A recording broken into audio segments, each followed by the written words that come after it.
Everyone welcome to my channel. চলে এসেছি আজকে আমি একটা কুকিং রেসিপি নিয়ে, যেটা আমি বানিয়েছিলাম মোটামুটি কয়েক মাস আগে। যাই হোক, ক্লিপ নিয়েছিল, ভাবলাম তোমাদের সাথে শেয়ার করে দিই। তো চলো দেখে নিই কী বানাচ্ছি আজকে। সেই দিন বানিয়েছিলাম আমি ক্যাবেজ কোফতা। প্রথমেই লাগবে আমাদের একটা বাঁধাকপি, যেটা আমি এরমভাবে কেটে নিয়েছি, আর একটা কড়াইতে বা যে কোনো জায়গায় তোমরা সেদ্ধ করার জন্য জল আর একটু লবণও দিও, যাতে স্বাদটা ভালো মতো ভেতরে পৌঁছায়। তারপরে এটা ফুটতে থাকুক।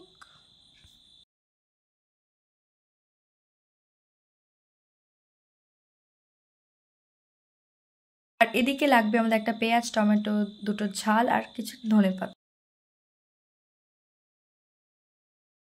এভাবে কেটে নেওয়ার পর ওদিকে বাঁধাকপি সেদ্ধ হয়ে এলে বাঁধাকপিটাকেও এইভাবে ছোট্ট ছোট করে পিসে কেটে নেব। তারপরে একটা ব্লেন্ডারে আমি টমেটো নিয়ে পিউরি বানিয়ে নিয়েছি। এবার মেন প্রসেস। এখানে দিয়েছি বেসন, ঝাল, হলুদ, যা যা মোটামুটি দরকার। একটু আদা রসুন পেস্টও মনে হয় দিয়েছিলাম আমি, যাই হোক। তারপরে কড়াইতে তেল দিয়ে এইভাবে পকোড়ার আকারে ভেজে নিতে হবে।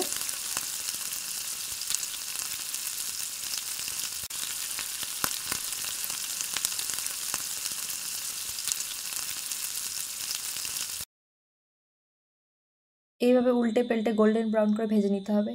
তারপর একটা কড়াইতে পরিমাণ মতো তেল নিই, তাতে তেজপাতা আর জিরে দিয়ে কিছুক্ষণ নেড়ে চেড়ে পেঁয়াজ আর লঙ্কা দিয়ে দিই।